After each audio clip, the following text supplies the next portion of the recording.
ನದಿ, ಜೀವನದಿ ತಾಯಿ ಕಾವೇರಿಗೆ ಭಕ್ತಿಯ ನಮನವನ್ನ ಸಲ್ಲಿಸಲಾಗ್ತಾ ಇದೆ. ವಸ್ತ್ರದ ಸಮರ್ಪಣೆಯನ್ನ ಮಾಡಿದ್ದಾರೆ ಸನ್ಮಾನ್ಯ ಮುಖ್ಯಮಂತ್ರಿಗಳು ಹಾಗೂ ಉಪಮುಖ್ಯಮಂತ್ರಿಗಳು. ತಾಯಿ ಕಾವೇರಿಗೆ ವಸ್ತ್ರ ಸಮರ್ಪಣೆ.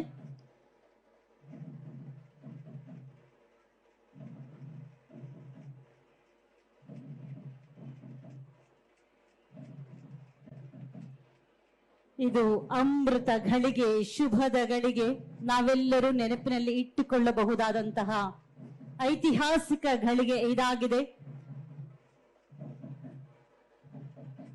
124.8 ಅಡಿ ಎತ್ತರವಿರುವಂತಹ ಶ್ರೀ ಕೃಷ್ಣರಾಜ ಸಾಗರ ಅಣೆಕಟ್ಟು ಭರಪೂರ ಭರ್ತಿಯಾಗಿದೆ, ತುಂಬಿ ನಿಂತಿದೆ.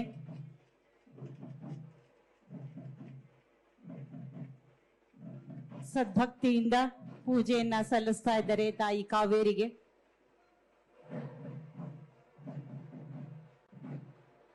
ಇಡೀ ಕರುನಾಡು ಸುಭಿಕ್ಷವಾಗಿ ಇರುವಂತೆ ಕಾಪಾಡು ತಾಯಿ ಎನ್ನುವ ಪ್ರಾರ್ಥನೆಯನ್ನ ಮನದಲ್ಲಿ ಮಾಡಿ ಕರ್ನಾಟಕ ಸರ್ಕಾರದ ಎಲ್ಲ ಜನನಾಯಕರು, ಸನ್ಮಾನ್ಯ ಮುಖ್ಯಮಂತ್ರಿಗಳು, ಸನ್ಮಾನ್ಯ ಉಪಮುಖ್ಯಮಂತ್ರಿಗಳ ನೇತೃತ್ವದಲ್ಲಿ ತಾಯಿ ಕಾವೇರಿಗೆ ಪುಷ್ಪಾರ್ಚನೆಯನ್ನ ಸಲ್ಲಿಸಿದ್ದಾರೆ, ಭಕ್ತಿಯ ಪ್ರಣಾಮಗಳನ್ನು ಸಲ್ಲಿಸಿದ್ದಾರೆ.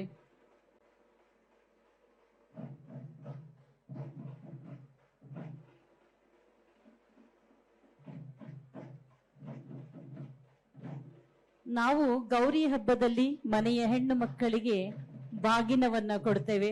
ಹಾಗೆ ನಮ್ಮ ಮನೆಯ ಮಹಾತಾಯಿ, ಜೀವದಾಯಿನಿ, ಸಂಜೀವಿನಿ ತಾಯಿ ಕಾವೇರಿಗೆ ಬಾಗಿನವನ್ನ ಸಮರ್ಪಣೆ ಮಾಡಿದ್ದೇವೆ. ತವರು ಮನೆಯನ್ನ ಉಳಿಸು, ತವರು ಮನೆಯನ್ನ ರಕ್ಷಿಸು, ತವರು ಮನೆಗೆ ಆಶೀರ್ವಾದವನ್ನ ಮಾಡುವಂತ ನಾವು ಹೆಣ್ಣು ಮಕ್ಕಳಿಗೆ ಹೇಗೆ ಹಾರೈಸು ತಾಯಿ ಅಂತ ಬಾಗಿನವನ್ನ ಕೊಡ್ತೀವೋ ಹಾಗೆ ನಮ್ಮೆಲ್ಲರ ಬದುಕನ್ನ ಪೊರೆಯುವಂತಹ ಮಹಾತಾಯಿ ಕಾವೇರಿಗೆ ನಮನವನ್ನ ಸಲ್ಲಿಸಲಾಗಿದೆ.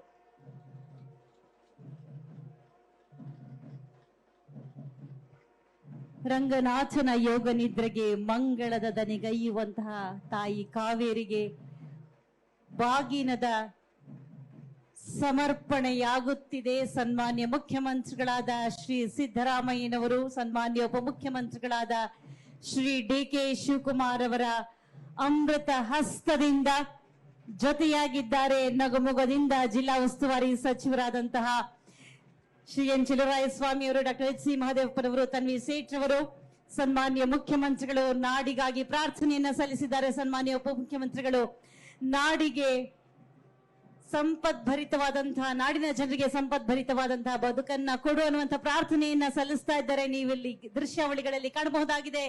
ಬಾಗಿನದ ಸಮರ್ಪಣೆಯಾಗಿದೆ ಬಂಧುಗಳೇ.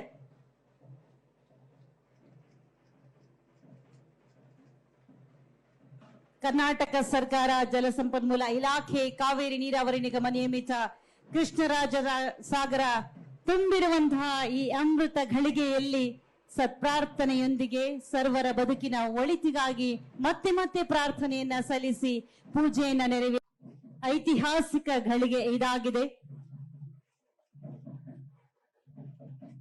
124.8 ಅಡಿ ಎತ್ತರವಿರುವಂತಹ ಶ್ರೀ ಕೃಷ್ಣರಾಜ ಸಾಗರ ಅಣೆಕಟ್ಟು ಭರಪೂರ ಭರ್ತಿಯಾಗಿದೆ, ತುಂಬಿ ನಿಂತಿದೆ.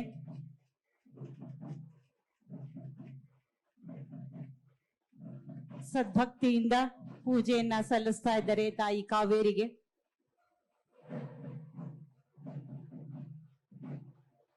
ಇಡೀ ಕರುನಾಡು ಸುಭಿಕ್ಷವಾಗಿ ಇರುವಂತೆ ಕಾಪಾಡು ತಾಯಿ ಎನ್ನುವ ಪ್ರಾರ್ಥನೆಯನ್ನ ಮನದಲ್ಲಿ ಮಾಡಿ ಕರ್ನಾಟಕ ಸರ್ಕಾರದ ಎಲ್ಲ ಜನನಾಯಕರು, ಸನ್ಮಾನ್ಯ ಮುಖ್ಯಮಂತ್ರಿಗಳು, ಸನ್ಮಾನ್ಯ ಉಪಮುಖ್ಯಮಂತ್ರಿಗಳ ನೇತೃತ್ವದಲ್ಲಿ ತಾಯಿ ಕಾವೇರಿಗೆ ಪುಷ್ಪಾರ್ಚನೆಯನ್ನ ಸಲ್ಲಿಸಿದ್ದಾರೆ, ಭಕ್ತಿಯ ಪ್ರಣಾಮಗಳನ್ನು ಸಲ್ಲಿಸಿದ್ದಾರೆ.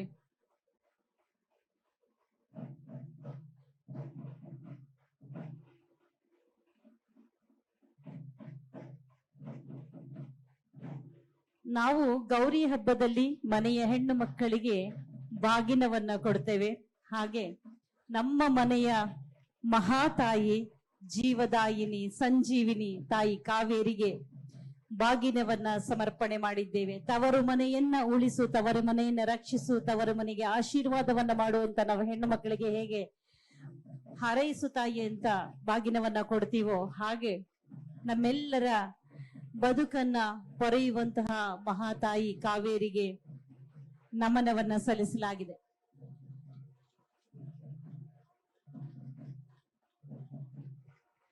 ರಂಗನಾಥನ ಯೋಗ ನಿದ್ರೆಗೆ ಮಂಗಳದ ದನಿಗೈಯುವಂತಹ ತಾಯಿ ಕಾವೇರಿಗೆ ಬಾಗಿನದ ಸಮರ್ಪಣೆಯಾಗುತ್ತಿದೆ. ಸನ್ಮಾನ್ಯ ಮುಖ್ಯಮಂತ್ರಿಗಳಾದ ಶ್ರೀ ಸಿದ್ದರಾಮಯ್ಯನವರು, ಸನ್ಮಾನ್ಯ ಉಪಮುಖ್ಯಮಂತ್ರಿಗಳಾದ ಶ್ರೀ ಡಿ.ಕೆ. ಶಿವಕುಮಾರ್ ಅವರ ಅಮೃತ ಹಸ್ತದಿಂದ ಜೊತೆಯಾಗಿದ್ದಾರೆ. ನಗುಮೊಗದಿಂದ ಜಿಲ್ಲಾ ಉಸ್ತುವಾರಿ ಸಚಿವರಾದಂತಹ ಶ್ರೀ ಎನ್ ಚಲುವರಾಯಸ್ವಾಮಿ ಅವರು, ಡಾಕ್ಟರ್ ಎಚ್ ಸಿ ಮಹದೇವಪ್ಪನವರು, ತನ್ವಿ ಸೇಠ್ ಅವರು, ಸನ್ಮಾನ್ಯ ಮುಖ್ಯಮಂತ್ರಿಗಳು ನಾಡಿಗಾಗಿ ಪ್ರಾರ್ಥನೆಯನ್ನ ಸಲ್ಲಿಸಿದ್ದಾರೆ. ಸನ್ಮಾನ್ಯ ಉಪಮುಖ್ಯಮಂತ್ರಿಗಳು ನಾಡಿಗೆ ಸಂಪದ್ಭರಿತವಾದಂತಹ, ನಾಡಿನ ಜನರಿಗೆ ಸಂಪದ್ಭರಿತವಾದಂತಹ ಬದುಕನ್ನ ಕೊಡು ಅನ್ನುವಂತ ಪ್ರಾರ್ಥನೆಯನ್ನ ಸಲ್ಲಿಸ್ತಾ ಇದ್ದಾರೆ. ನೀವಿಲ್ಲಿ ದೃಶ್ಯಾವಳಿಗಳಲ್ಲಿ ಕಾಣಬಹುದಾಗಿದೆ.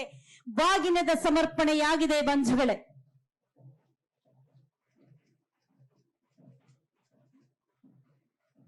ಕರ್ನಾಟಕ ಸರ್ಕಾರ ಜಲಸಂಪನ್ಮೂಲ ಇಲಾಖೆ, ಕಾವೇರಿ ನೀರಾವರಿ ನಿಗಮ ನಿಯಮಿತ ಕೃಷ್ಣರಾಜ ಸಾಗರ ತುಂಬಿರುವಂತಹ ಈ ಅಮೃತ ಘಳಿಗೆಯಲ್ಲಿ ಸತ್ಪ್ರಾರ್ಥನೆಯೊಂದಿಗೆ ಸರ್ವರ ಬದುಕಿನ ಒಳಿತಿಗಾಗಿ ಮತ್ತೆ ಮತ್ತೆ ಪ್ರಾರ್ಥನೆಯನ್ನ ಸಲ್ಲಿಸಿ ಪೂಜೆಯನ್ನ ನೆರವೇರಿಸಿ